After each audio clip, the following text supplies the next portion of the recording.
The FBI is asking for your help finding this man. Described as a person of interest in the assassination of conservative activist Charlie Kirk.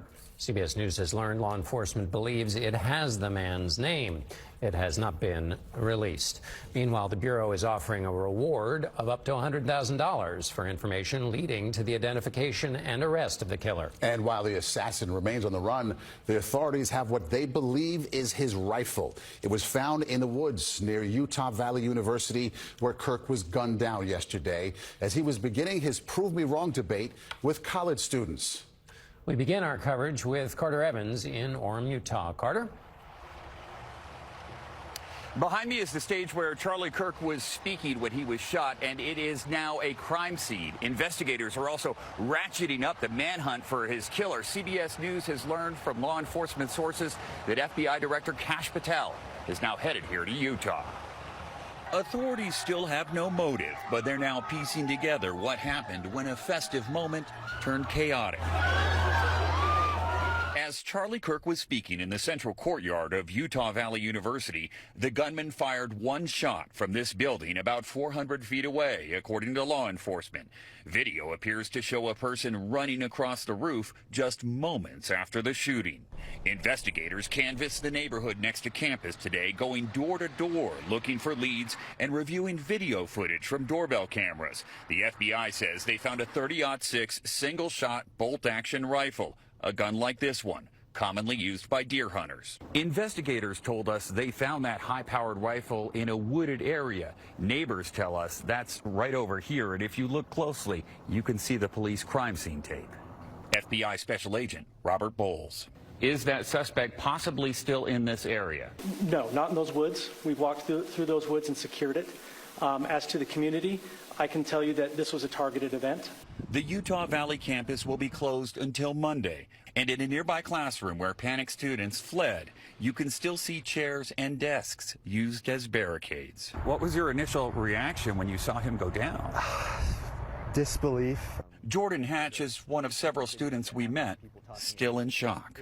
It's crazy to think that the place where I go to school is now going to be forever known as the place where Charlie Kirk was assassinated. Grace Baird and Grace Dishman head up a chapter of Kirk's Turning Point USA at their high school. It's horrible that violence and politics have become almost synonymous in the state of our country right now. We were there to just witness both sides of the politics and kind of just see what people had to say.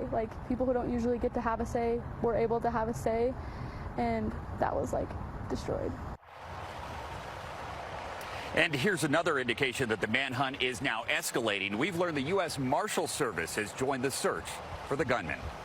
Carter Evans in Orem, Utah. Thank you, Carter. The potential evidence, in addition to that rifle, includes footwear impressions. Justice correspondent Scott McFarland in Washington has more on the investigation.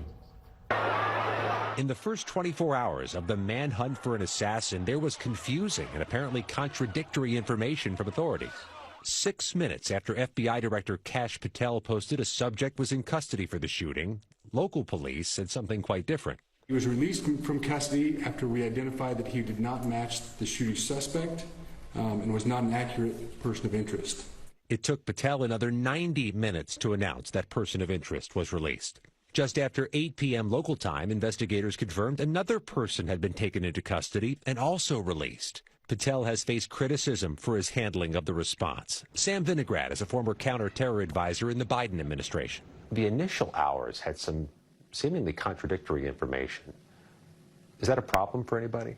The American public relies on law enforcement at all levels of government, federal, state, and local, to keep them safe. And part of that is transparently and reliably communicating information so that the American people can make their own decisions about their safety.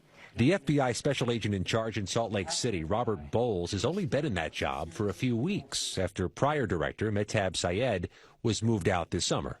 Vinograd says this probe will be uniquely complex and demand better coordination. The immediate aftermath of a very public, violent incident is an incredibly heightened threat environment. That's because bad actors may feel inspired by what they're seeing across their screens and their social media feeds.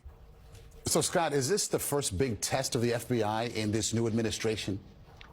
It's a big test, and they have a much thinner ranks for it. Not only is the Salt Lake City special agent in charge new, but they have fired dozens of FBI agents, prosecutors, and professionals in this new administration, and a lot of experience is now on the sideline. Okay, Scott McFarland in Washington, thank you. Vice President J.D. Vance arranged for Kirk's body to be flown home to Arizona this evening aboard Air Force Two. And Wei Jiang reports that at a 9/11 memorial service at the Pentagon, President Trump revealed that Kirk will be receiving the nation's highest civilian honor. As President Trump paid tribute to the victims of 9/11, he also took time to honor Charlie Kirk. I will soon be awarding Charlie Kirk posthumously the Presidential Medal of Freedom. CBS News has learned the site of the president's remarks was moved from right outside the Pentagon building to an interior courtyard out of an abundance of caution after Kirk was shot outdoors. Trump is among many inside the White House who were close to Kirk, who campaigned with the president several times. Vice President Vance, who called him a true friend, flew to Utah today to visit with Kirk's family. From the Oval Office last night, with the shooter still at large, Trump blamed the political left. For years, those on the radical left have compared wonderful Americans like Charlie to Nazis and the world's worst mass murderers and criminals. This kind of rhetoric is directly responsible for the terrorism that we're seeing in our country today. Kirk's assassination is the latest in a surge of politically violent acts against people in both parties, including 2 attempts on the president's life last year, the arson of a Democratic governor's home in Pennsylvania, and the murder of a Democratic state legislator and her spouse in Minnesota. Homeland Security expert Donnell Harvin says that the hyper-partisan atmosphere has made conditions ripe for violence.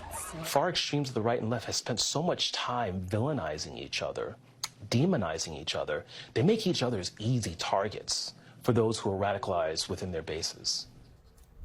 Well, this afternoon, law enforcement officers responded to a bomb threat at DNC headquarters in Washington, D.C. that turned out not to be credible. Still, political leaders are on heightened alert, with lawmakers in both parties canceling upcoming events. Wei Jiang, thanks so much.